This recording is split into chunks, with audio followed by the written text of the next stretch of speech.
안녕하세요. 저는 50대 주부입니다. 어릴 때 저희 집은 지지리도 가난해서 쌀밥 한 끼 제대로 먹어본 적이 없어요. 부모님은 시골에서 작은 방앗간을 하셨는데 애들 다섯을 낳는 바람에 허리 펼 날이 없었습니다. 그 와중에 전 어릴 때부터 장사 수완이 좀 좋았는데요. 초등학생 때부터 방앗간에 가서 손님몰이를 좀 해왔는데 제가 있는 날은 평소보다 2배를 벌었다며 부모님이 기뻐하셨죠. 중학교 때까지는 틈틈이 부모님 방앗간 일도 돕고 그랬는데 서울에 있는 고등학교에 진학하면서 상황이 많이 달라졌어요. 학교에 다녀야 하니까 새벽에 할 수 있는 알바란 알바는 안 해본 게 없어요. 우유 배달, 신문 배달은 기본이었고요. 배달하면서 다른 손님들 계약까지 따오니까 영업점 사장님이 저한테 학교 다니지 말고 같이 일을 하자고 하더라고요. 너 진짜 수완이 좋구나. 학교는 뭐하러 다녀? 이참에 나랑 같이 장사해서 이 돈이나 벌어보자. 사장님 역시 보는 눈이 있으셔. 그래도 기본 교육은 받아야 어디 가서 무시 안 당하고 살죠. 그럼 고등학교 졸업하거든 와서 나랑 같이 일하는 거다. 네, 사장님 최고. 하지만 넉살 좋게 웃은 뒤엔 돌아서서 침을 뱉었습니다. 앞길 창창한 학생한테 평생 신문 배달만 하라는 거야 뭐야. 어릴 때부터 장사를 자주 접하다 보니 사람 속이 더 훤히 보이더라고요.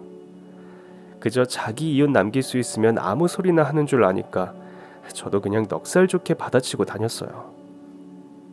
그렇게 아르바이트에 매진하고 있으니 성적이 좋진 않았습니다.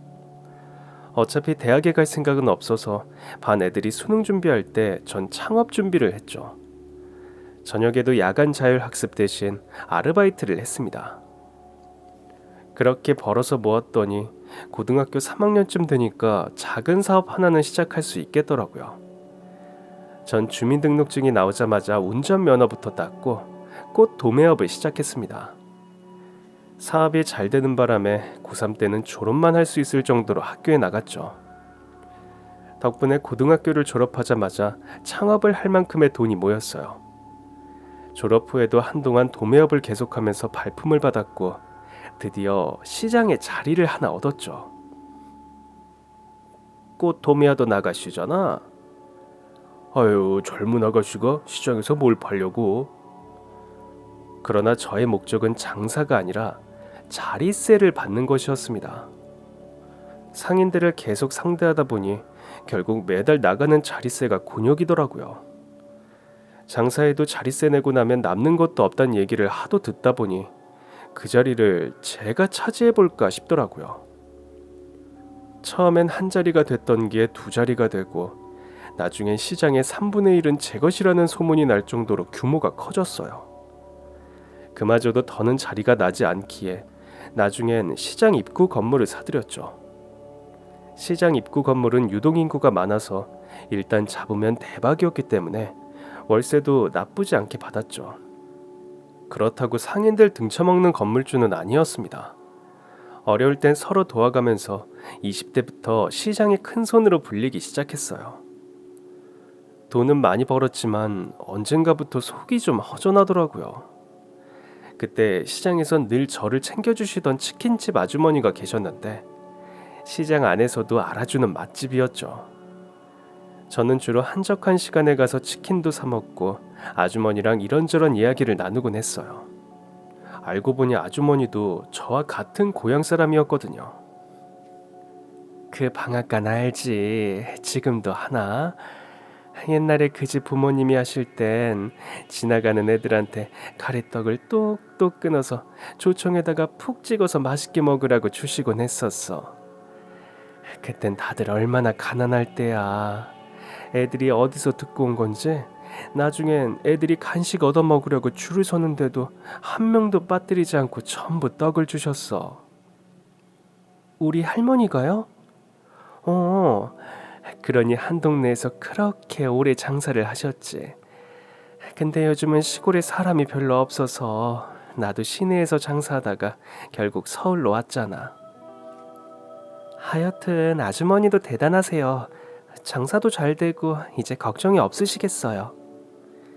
장사만 잘 되면 뭐해.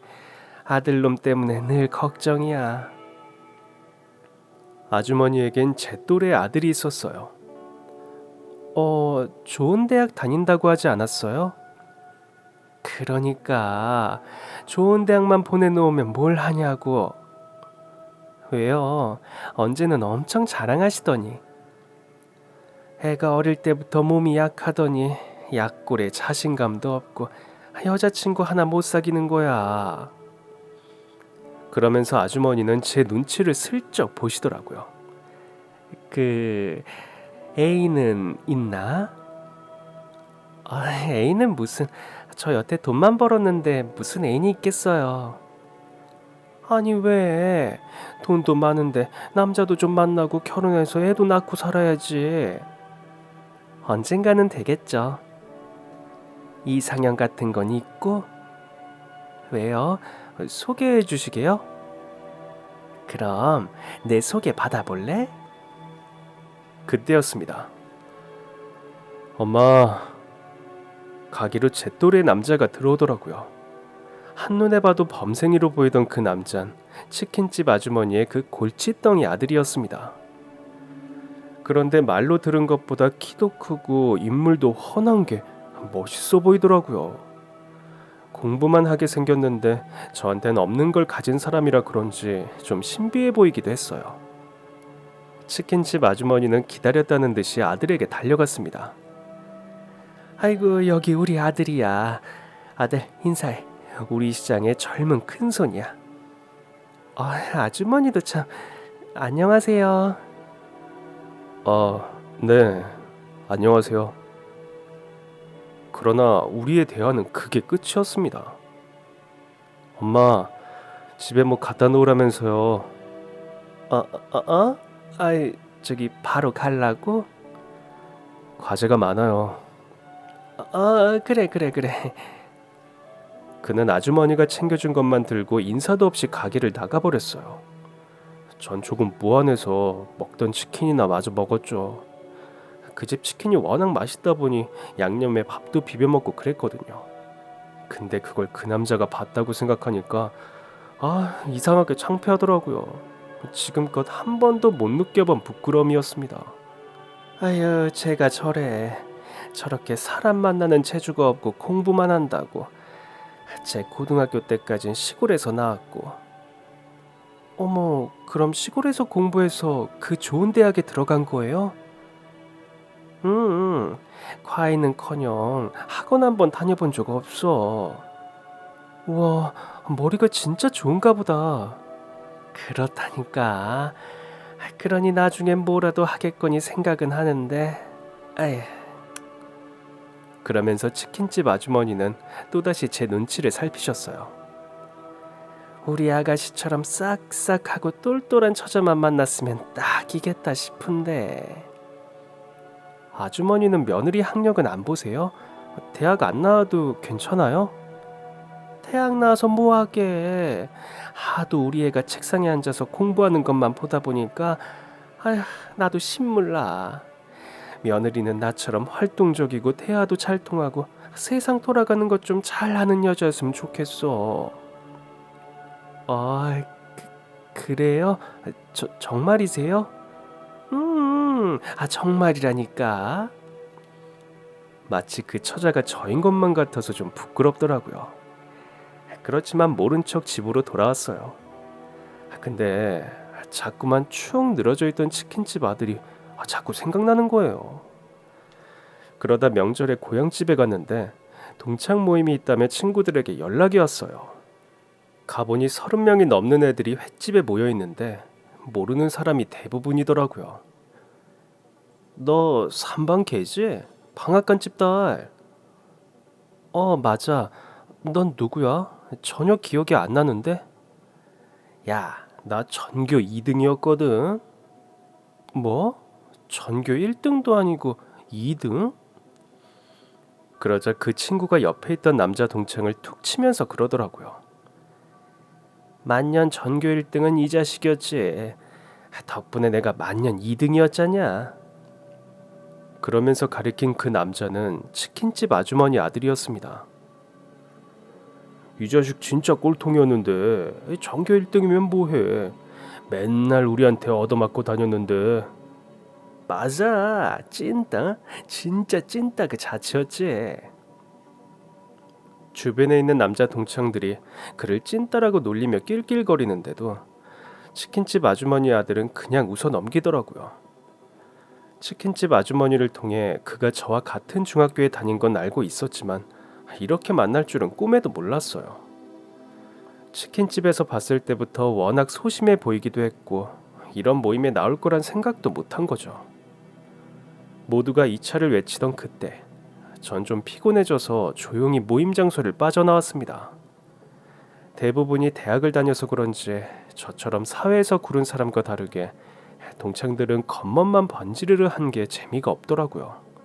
택시를 부르려고 주변을 두리번거리는데 저 앞 버스 정류장에 치킨집 아주머니 아들이 앉아있더라고요.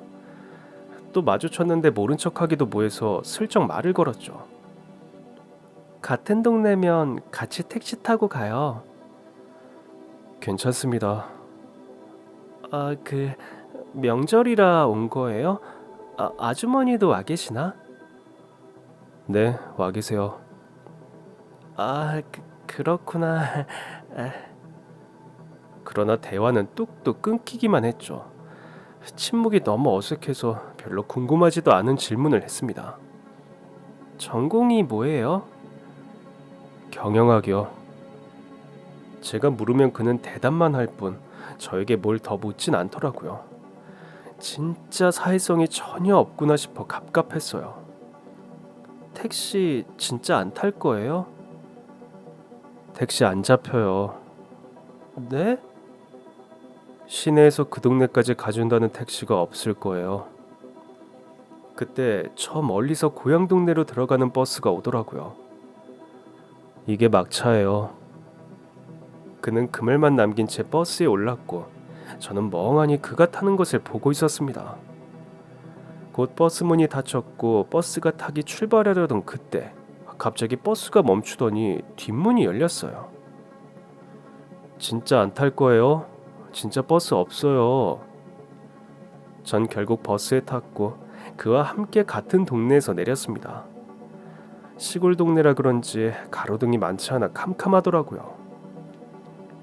어두운 시골길을 혼자 걷고 있는데 자꾸만 그 남자가 따라오더라고요. 아주머니 고향집이 이쪽인가 싶다가도 그랬다면 제가 평소에 몰랐을 것 같지 않아서 좀 의아했어요. 그러다 집 앞에 도착했는데 그가 돌아서 나가더라고요. 궁금한 전 결국 그를 불러 세웠습니다. 저기 왜 다시 돌아가요? 저희 할머니 집은 반대쪽이에요. 그럼 저 여기까지 데려다 주신 거예요? 네. 저는 좀 어이가 없더라고요. 아니, 뭐 이렇게 데려다 주는 게 어딨어요. 데려다 줄 거면 같이 말이라도 하면서 와야지. 제가 말주변이 없어서. 그래서 그냥 뒤에서 따라왔다고요? 네, 저랑 말하면 재미없으실 거예요. 전 그제야 그 사람을 조금은 알 것 같은 기분이 들었어요. 그날 이후 저는 그와 연락을 시작했고 우리는 서울에서도 만나기 시작했습니다. 그게 우리 연애의 시작이었어요. 그는 저를 만난 뒤 점차 밝아지기 시작했어요. 그런 아들의 변화를 누구보다 좋아한 건 치킨집 아주머니였습니다. 남편이 대학을 졸업할 즈음 전 결혼 준비를 시작했어요. 알고 보니 우리 남편 사업 천재더라고요. 괜히 경영학과가 아닌 거예요. 저처럼 무턱대고 장사에 뛰어드는 게 아니라 체계적으로 접근하더라고요. 전 그런 그의 재능을 키워줄 수 있는 자본이 있었고 그는 머리가 좋았고 결혼 후 남편은 본격적으로 사업을 시작했어요. 결혼 후 2명의 아이를 낳았어요. 간혹 동창회 연락도 왔는데 아이들 키우느라 참석할 정신이 없더라고요. 여보, 당신이라도 좀 다녀오지 그래? 우리 결혼식도 가족끼리 해서 부르지도 못했는데 가서 한턱 쏘는 거 어때? 애들은 내가 볼게. 난 별로 안 가고 싶은데 당신 가고 싶으면 가. 왜 가기 싫은데? 말이 좋아 동창이지. 대부분이 나 괴롭혔던 애들이야. 그럼 그때 왜 왔어? 나 동창회에서 만났던 날. 어머니랑 할머니 댁 갔다가 길에서 마주쳐서 끌려간 거야. 다들 술에 취했길래 냉큼 도망 나왔다가 그때 당신이랑 만난 거지. 그 후 저희 부부는 동창회에 참석하지 않았어요. 그러는 사이 아이들도 장성했고 좀 심심하던 차에 남편의 휴대폰으로 전화가 오더라고요. 여보세요? 아, 혹시 부인이세요? 저 창훈이 동창이에요. 귀에 익은 목소리였지만 모른 척 물었습니다. 네, 맞아요. 그런데 무슨 일이시죠? 남편이 지금 화장실에 있어서요. 아, 안 그래도 결혼했다고 들었는데 이 자식이 초대를 안 해주더라고요. 아, 죄송해요. 저희가 가족끼리 조촐하게 결혼식을 하느라. 아, 그럼 이제라도 같이 동창회 좀 오시면 어때요? 이번에 남자 동창들끼리 동창회 하거든요. 다들 아내랑 같이 올 예정이에요. 네, 좋아요. 장소 알려주세요. 저는 남편과 함께 티코를 타고 동창 모임이 열린다는 호텔로 갔습니다. 마침 차에서 내리던 동창들은 티코를 보곤 남편을 놀리기 시작했죠. 야, 나이 50 먹고 티코 타면 안 쪽팔려? 그 순간 호텔 총지배인이 우리 부부를 보고 달려와 대표님, 사모님 하고 불렀고 동창들이 놀라서 개거품을 물더군요. 사실 티코는 저희 차가 아니었습니다.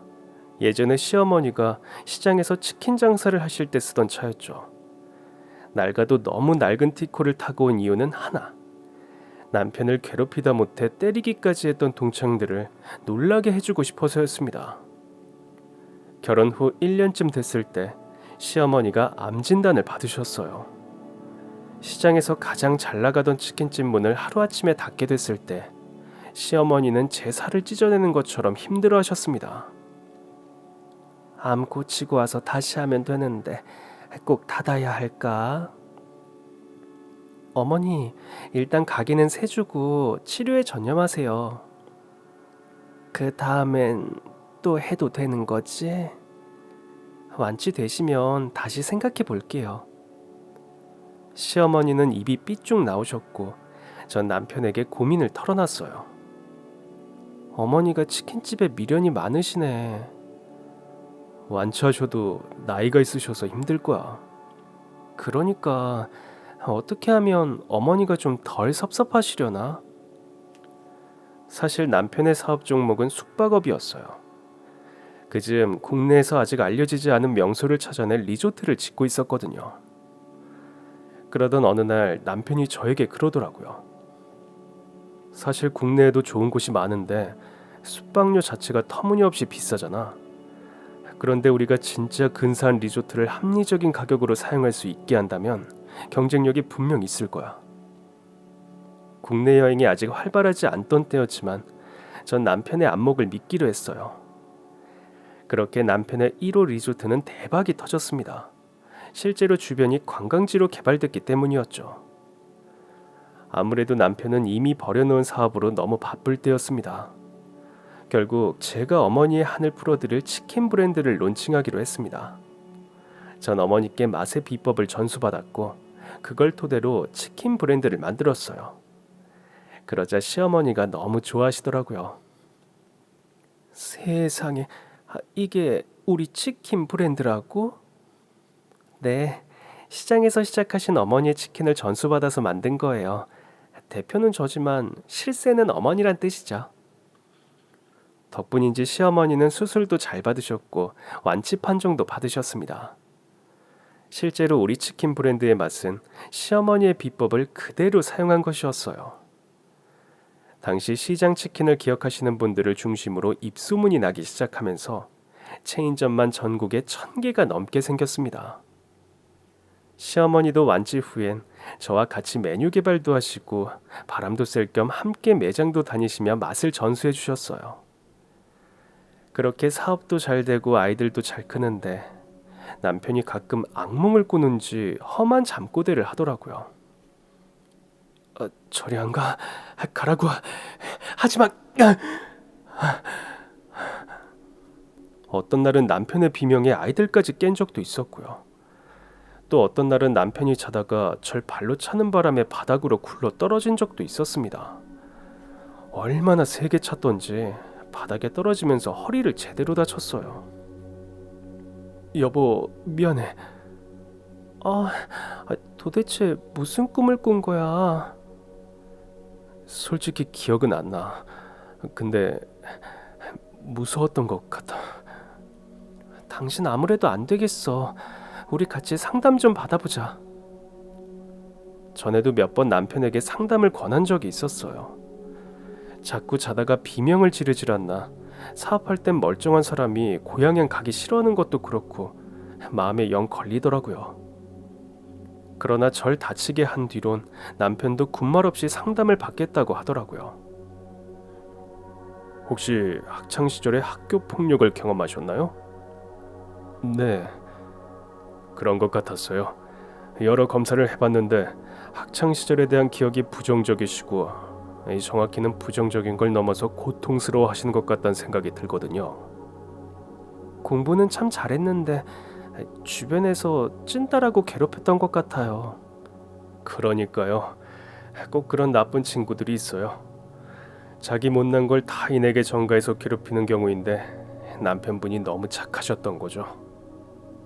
사실 사업할 땐 별 문제가 없긴 한데 그래도 치료는 받는 게 좋겠죠? 사업도 크게 하시고 사회적 활동엔 일단 문제는 없으신 것 같지만 결국 해결하지 않으면 이 문제가 일에도 지장을 주게 될 겁니다.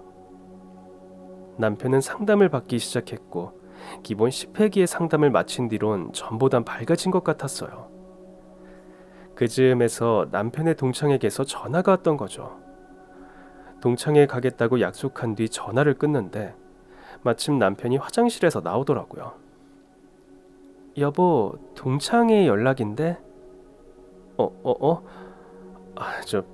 그래서 뭐라고 했어? 간다고 했어. 잠깐 고민하던 남편이 결심한 듯 고개를 끄덕였습니다. 그래, 가자. 아주 멋지게 차려입고 그 자식들이 다시는 나 무시 못하게. 상담을 받은 덕분인지 전보다 더 불편했던 감정을 잘 말하더라고요. 그러나 저의 생각은 좀 달랐습니다. 근사하게 가면 재미가 없지. 왜 재미가 없는데? 그 사람들이 당신이 어디가 못나서 괴롭혔던 거야? 당신 심지어 전교 1등이었다며. 그런데도 괴롭혔던 사람들이 당신이 그냥 멋지게 하고 간다고 해서 우습게 여기겠냐고. 그럼 어떻게? 일단 어머니한테 가자. 마침 주말이어서 전 남편과 함께 시어머니 댁으로 갔어요. 어머니, 전에 타시던 티코요. 그거 아직 차고에 있어요? 에이, 티코? 시장에서 일할 때 타던 거? 네, 있나 궁금해서요. 이따마다 내가 아까워서 못 버렸어. 시어머니는 차고로 가서 티코를 보여주셨고 저는 입이 쩍 벌어졌습니다. 아니 어머니, 이렇게 낡은 차를 버리지도 않고 계속 갖고 계신 거예요? 그게 내 인생 전부 같은데 어떻게 갖다 버려. 혼자 우리 아들 키우면서 급할 때마다 얼마나 요긴하게 탔는데. 이 차로 배달도 가고 가끔 우리 아들도 데리러 가고. 그땐 이 차에서 나는 기름 냄새가 그렇게 싫었는데. 아유, 말도 마라. 얘 사춘기 때 처음으로 나한테 싫은 소리를 하더라고. 뭐라고 했는데요? 엄마, 이제 닭 좀 그만 튀기면 안 돼? 이러는데 아유, 내가 아주 머리통을 쥐어박았지. 맨날 튀김 냄새 맡아가며 닭 팔아 제 학비대 생활비대 죽어라 사는 엄마도 있는데 그깟 냄새 좀 맡았다고 불평이냐고. 그렇게 한 대 쥐어박은 다음엔 아무 소리도 안 했어. 왜냐하면 내가 차에 안 태워줬거든.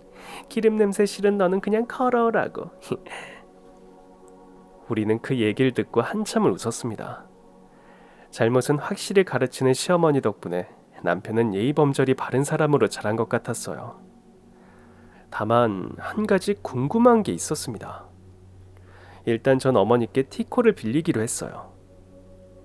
어머니, 저희 이 차 좀 며칠만 빌려주세요.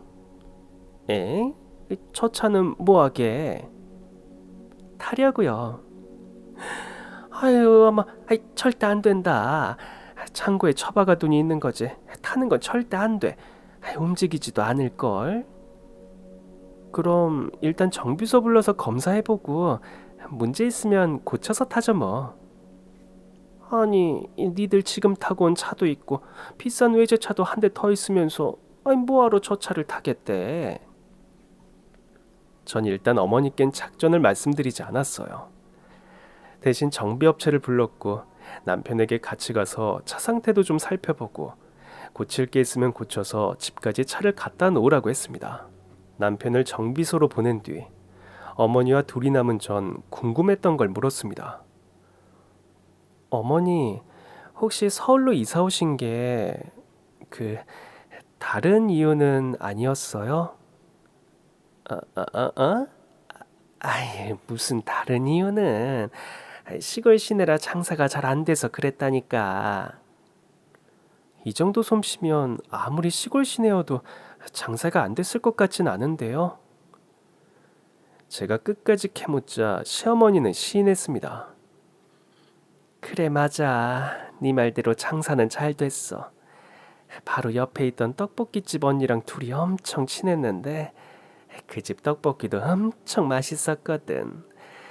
시장에 오는 사람 중에 우리 치킨이랑 옆집 떡볶이 먹으려고 오는 사람이 절반은 됐을걸. 그럴 줄 알았어요. 근데 왜 장사가 안 돼서 오셨다고 하신 거예요? 시어머니는 괜히 주변을 살피더니 말씀하셨어요. 우리 아들 지금 안 오는 거지? 티코 고쳐서 바로 집으로 갈 거예요. 왜요? 남편이 들으면 안 되는 얘기예요? 그게 내가 평생 모른 척 했거든. 뭘요?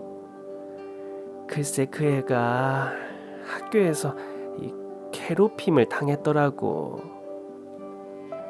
알고 보니 시어머니도 남편이 학창시절에 괴롭힘 당한 사실을 알고 계셨더라고요. 어떻게 하셨어요? 어떻게 몰라. 어떤 날은 눈이 밤탱이가 돼서 오질 않나. 또 어떤 날은 다리를 절기에 바지를 들어보니까 세상에 뼈가 부러졌던 거야. 대체 어떤 놈들이 그랬냐고 그러니까 그냥 넘어졌다고 그러고 아무리 캐물어도 누가 때렸단 소리를 안 하길래 내가 고민을 좀 했지. 치킨 장사가 너무 잘 돼서 떠나고 싶지 않았지만 어쩌겠어. 저러다 내 아들이 맞아 죽을 것 같은데. 그리고 괜히 학교에 알려봤자 우리 애만 더 괴롭힘 당할 것 같아서 그래서 어느 날 갑자기 야반 도주하듯이 서울로 가버렸어.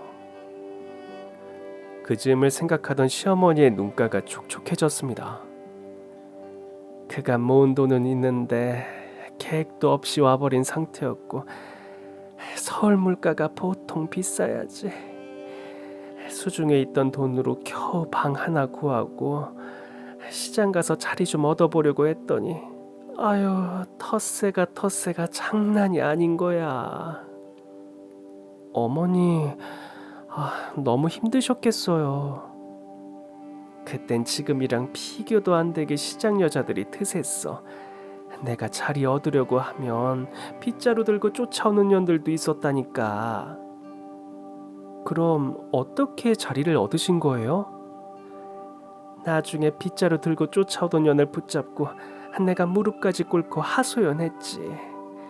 아들이 공부를 정말 잘하는데 내 아들이 얻어맞아 죽게 생겨서 무턱대고 서울로 왔다. 근데 내가 할 줄 아는 거라곤 치킨 튀기는 것밖에 없는데 어떡하냐. 내가 자리세를 더 내도 괜찮으니 제발 자리 하나만 달라고 매달렸지. 그랬더니 그 여자가 날 가만히 보더니 내 손을 잡고 어디로 가는 거야. 그게 어디였는데요? 떡집. 시어머니가 간 곳은 당시 시장에서 왕언니라고 불리던 사람이 운영하던 떡집이었대요. 같이 간 상인이 왕언니에게 시어머니의 사정을 구구절절 설명했더니 왕언니가 시어머니를 위아래로 훑어보더래요. 그래서 아들이 공부를 그렇게 잘해? 예, 언니. 남편 일찍 죽고 그거 하나 키우면서 살고 있는데 시골로 돌아가면 우리 애 맞아 죽을 거예요. 차라리 제가 여기서 죽는 게 낫지. 전 다시는 못 돌아가요. 제발 부탁입니다. 자리 하나만 내어주세요. 왕언니는 한동안 말이 없다가 같이 간 상인에게 손을 까딱하더랍니다. 그러자 상인이 왕언니네 방으로 들어가선 종이 한 장을 들고 나왔대요. 여기 사인해. 이게 뭔데요? 자리 하나만 달라며. 싫으면 말고. 아니에요. 할게요. 일단 그들이 내미는 종이는 받았지만 시어머니는 엄청 두려웠다고 합니다. 일단 받긴 했는데 내가 싸지른 말이 있잖아. 자리만 주면 자리값을 푸르는 대로 내겠다는 식으로 했으니 얼마나 막무가내인 계약서를 내밀었을까 싶어서 무섭더라고. 근데 자리세가 너무 싼 거야. 그래서 위치가 별로인가 싶었는데 가보니까 위치도 좋더라고. 시어머니가 장사할 가게까지 따라온 왕언니가 그랬대요. 요즘 젊은 것들은 자리 달라고 애원해놓고 몇 달을 못 버티고 나가버리거든. 근데 넌 좀 버티겠다 싶어서 내가 기회를 주는 거야. 시장에 들어왔으면 최소 10년은 버텨야 돼. 알겠어? 아야, 그럼요. 당연하죠, 언니. 그럼 사람들끼리 좀 친해지고 서로 어려울 땐 도와주고 그럴 거 아니야. 내가 진짜 두고 볼 거야. 그렇게 시어머니는 무서움만 보였던 시장에 입성했고 그 집 치킨이 맛있더란 소문이 돌면서 금세 장사가 잘 되기 시작했대요. 아니, 그 왕언니가 누구신 거예요? 저도 본 분이려나? 아유, 아니야. 그 언니는 일찍이 세상을 떠났어. 그 후로 자식들이 시장 자리도 다 팔아먹어서 시장에 언니 흔적은 남아있지도 않아. 일이 바빠서 자주는 못 가고 가끔 시간 될 때마다 병원에 가서 보고 오고 그랬지. 전 그제야 시어머니가 왜 치킨 장사를 접고 싶어 하지 않으셨는지 이해할 수 있었습니다. 어머니, 제 생각이 짧았네요. 어머니는 단지 치킨 장사가 계속하고 싶으셨던 게 아니라 시장이 좋으셨던 거죠? 아유, 생각하면 지겹지. 그 세월을 다 어떻게 견뎠나 싶게 고단했어. 그래도 시장에서 받은 게 있는데 하루아침에 관두려니까 죄 짓는 기분이 들더라고. 내가 더 베풀어야 하는데 그런데 내가 받은 만큼 아직 다 못해준 것 같아서 내가 그래서 고집을 좀 피웠다. 이야기를 다 듣고 나니 어머니의 티코를 어디에 사용할지 말씀을 드려야겠더라고요. 어머니, 오늘 빌려간 어머니 차요. 그거 남편 동창회에 타고 가려고요. 시어머니는 기겁하며 놀라셨습니다. 아니, 동창회를 가는데 왜 그 똥차를 타고 가? 좋은 차를 타고 가야지. 우리 아들 때린 그놈 자식들 코를 그냥 납작하게 눌러줘야지. 눌러버리는 정도가 아니라 이참에 아주 그냥 뭉개버릴 생각이에요. 집에 돌아가 보니 주차장에 어머니의 티코가 주차돼 있더라고요. 남편에게 물어보니 의외로 작동이 잘 되더래요. 물론 에어컨은 쓸 수 없을 것 같아. 왜? 다 고쳐오라니까. 고치긴 했지. 근데 왜 못 써? 그게 에어컨을 켜면 속도가 느려지더라고. 너무 오래된 차라 에어컨과 속도 중 하나를 택해야 한단 말에 또 한참을 웃었습니다. 동창회 하루 전, 저는 호텔로 전화를 걸었습니다. 예, 사모님. 회장님이랑 내일 호텔에서 동창회에 참석하려고 하는데 신경 좀 써주시겠어요? 네, 물론이죠. 몇 시에 오십니까? 저녁 7시쯤에요. 그럼 제가 직접 모시러 나가겠습니다. 그래 주시면 고맙고요. 약속 시간에 맞춰 저랑 남편은 티코를 타고 호텔로 향했어요. 물론 가는 길은 험난했습니다. 신호에 맞춰 차를 멈췄더니 갑자기 시동이 꺼지질 않나. 창문이 자동으로 열리질 않나. 진짜 사업 성공 후 그런 차를 타본 적이 없다 보니 남편과 저 둘 다 좀 재밌더라고요. 호텔까지 갈 순 있을까? 어제 정비소 직원이 그 정도는 가능할 거라던데 심지어 관리만 잘하면 1년은 더 탈 수도 있을 거래. 그렇게 겨우 호텔 앞에 도착했는데 바로 앞에 있던 차에서 낯이 익은 동창들이 내리더라고요. 우리 부부가 내리자 일단 동창들은 절 보고 놀라는 눈치였습니다. 아? 뭐야? 이 자식이랑 결혼한 게 너였어? 야, 그러면서 결혼할 때 초대도 안 하냐? 남편의 동창들은 남편을 툭툭 치며 여전히 무례하게 굴더라고요. 지난번 통화 때도 말했지만 가족끼리 조촐하게 치렀어. 동창은 우리가 타고 온 티코를 흘끗 보더니 말했습니다.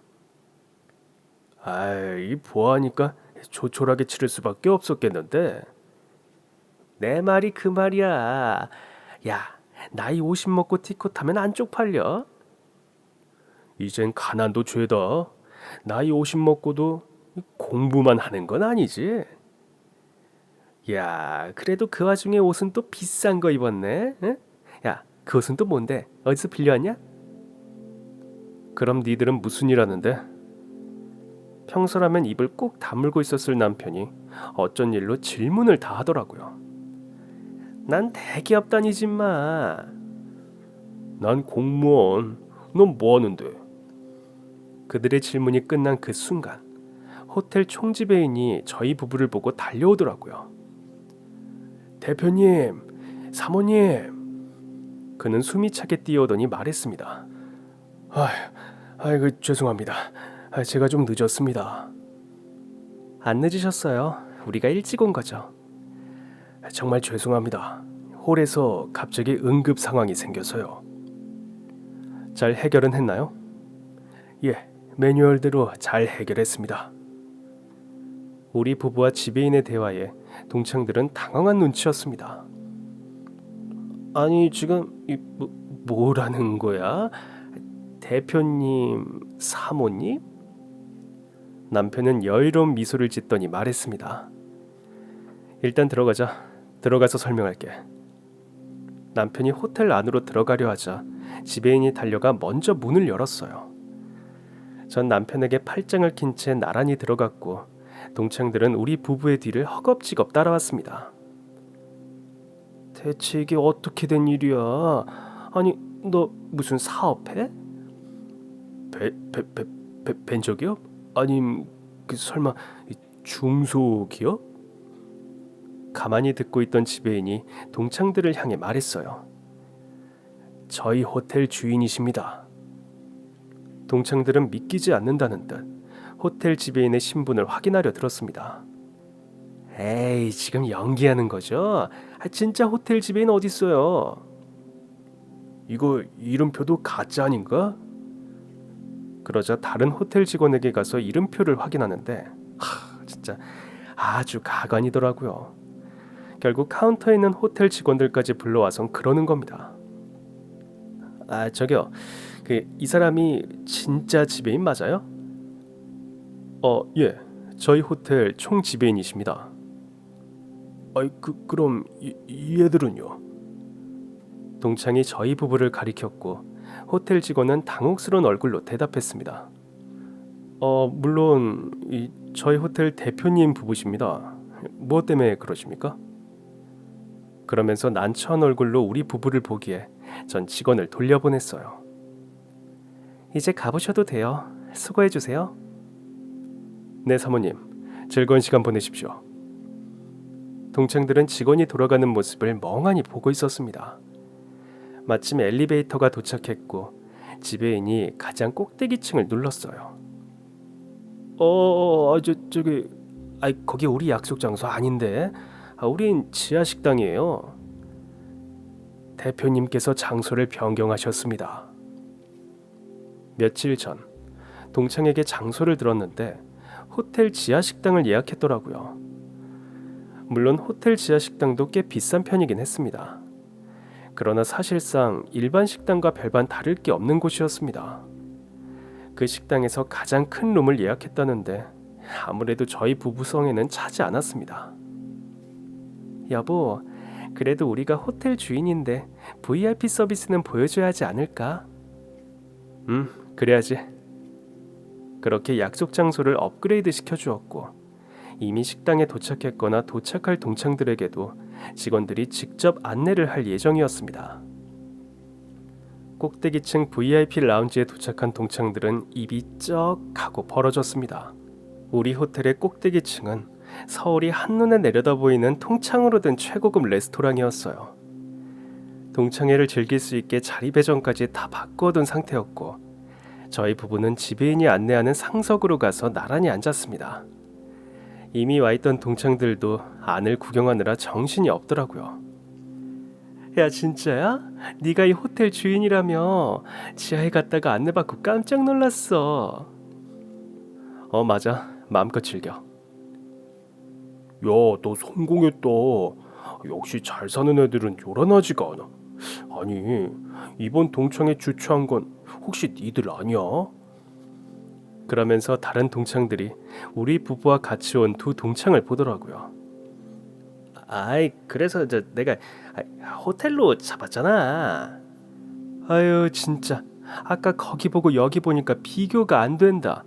말만 호텔이지 가격도 일반 식당이던데. 거기 주변 직장인들이 점심 먹으러 많이 와요. 부담 없이 식사만 할 수 있게 만든 곳이라 아무래도 특별한 모임을 하기엔 좀 아쉽더라고요. 남편을 노리던 두 동창은 어떠한 말도 하지 못한 채 자리에 앉았습니다. 동창들이 다 모이자 장내는 북적거렸습니다. 특별히 준비하게 한 호텔 대표 코스 요리를 제공했더니 다들 너무 좋아하더라고요. 그러나 웃지 못하는 두 사람도 있었죠. 아니, 무슨 로또라도 맞았냐? 네가 어떻게 이런 호텔을 사? 갑자기 산 건 아니고 너희가 아는진 모르겠지만 호텔 인수는 꽤 까다로워. 운영 능력도 검증을 받아야 하거든. 그래서 네가 그런 검증을 다 받았다고? 너 같은 찐따가 어떻게? 그 순간 맛있게 식사를 하던 동창들이 하나둘씩 눈살을 찌푸린 채 그들을 보기 시작했습니다. 그런 단어 진짜 오랜만에 듣는다. 아니지. 사실 그런 말 하는 거 니들 말고는 없었어. 아유, 야, 찐따를 그럼 찐따라고 하지 뭐라고 해. 내가 뭐 없는 소리 했냐? 없는 소리 맞는 것 같은데 더는 못 들어주겠더라고요. 부부 동반으로 와서 즐겁게 식사하는 동창들이 대부분이었습니다. 근데 그러고 보니 남편을 무시하는 두 동창의 곁엔 아내가 없더라고요. 우리 남편 전교 1등이었다는데 찐따 만든 건 니들 셋째 혀 아니니? 나중에 기억났어. 졸업할 때 우리 남편이 전교 1등으로 상 받았던 거 니들 다 기억하지? 저는 다른 동창들을 향해 물었고 다들 맞다며 공부도 잘하고 착했다며 남편을 치켜 세웠습니다. 그런 우리 남편을 니들 열등감으로 찐따 만든 거잖아. 안 그래? 야, 우리가 뭐 이런 호텔은 없어도 다 자기 밥벌이는 하고 살거든. 참 다행이네. 그런 인성으로 밥벌이들은 하고 사니까. 근데 왜 니들 둘만 아내가 없니? 니들이 주최자라며.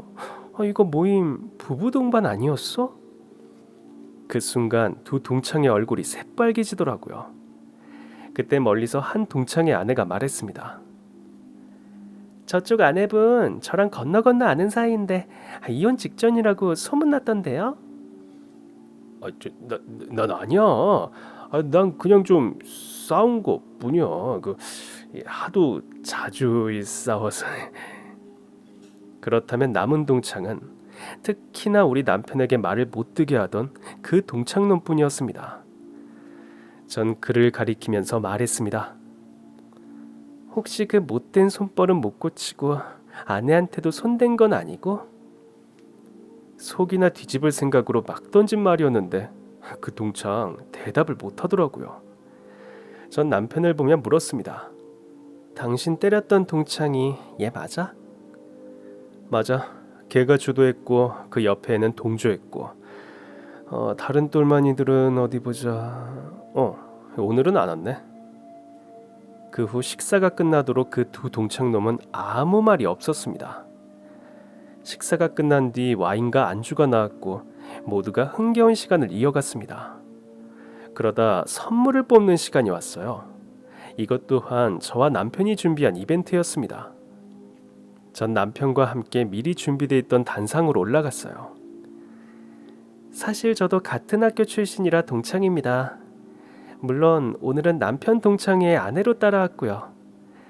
오랜만에 우리 동창들을 만난다는데 제가 식사만 대접하기 너무 아쉬워서 이벤트도 하나 준비했어요. 들어오시면서 받은 번호표 있죠? 추첨을 통해 선물을 드릴 건데 선물이 어마어마합니다. 동창들은 제 얘기를 듣고 환호했습니다. 이 모든 건 이 호텔의 대표이자 전국에 수십 개의 리조트를 소유하고 있는 저희 남편이 협찬한 선물입니다. 스폰서의 인사를 안 들어볼 수 없겠죠? 전 남편에게 마이크를 건네주었고 남편은 조금 긴장한 듯 했지만 편안한 어조로 말을 시작했습니다. 사실 제가 좀 찐따 같은 구석이 있었던 건 사실입니다. 워낙 공부밖에 모르던 애였던 데다가 제가 사회성이 별로 없었어요. 근데 지금은 좀 사람처럼 보이죠? 남편의 농담에 다들 웃음을 터뜨렸습니다. 물론 딱 두 동창만 빼고요. 사실 제가 이렇게 성공한 사업가가 된 건 모두 제 아내 덕분입니다. 아내는 20살 때부터 사업 수완이 좋던 사람이었고 제가 만났을 땐 이미 건물주였어요. 사방에서 우와 대박 하는 감탄사가 터져 나오더라고요. 그런 절 알아봐준 아내가 없었다면 아마 제가 이렇게 사업가로서 좋은 자질을 갖고 있었는지 몰랐을 겁니다. 좋은 대학 나왔으니 좋은 직장은 갈 수 있었겠지만 그게 전부였겠죠. 마치 두 동창에게 들으라는 듯 말하더라고요. 제 안목을 믿어주고 지지해준 제 아내도 소개해드리고 싶습니다. 저희 아내는 시장에서 팔던 저희 어머니의 치킨을 브랜드로 만들어 지금은 1000개의 체인점을 갖고 있는 치킨 브랜드 회장입니다. 솔직히 저보다 재산이 많습니다. 제 리조트나 호텔의 지분도 똑같이 갖고 있거든요.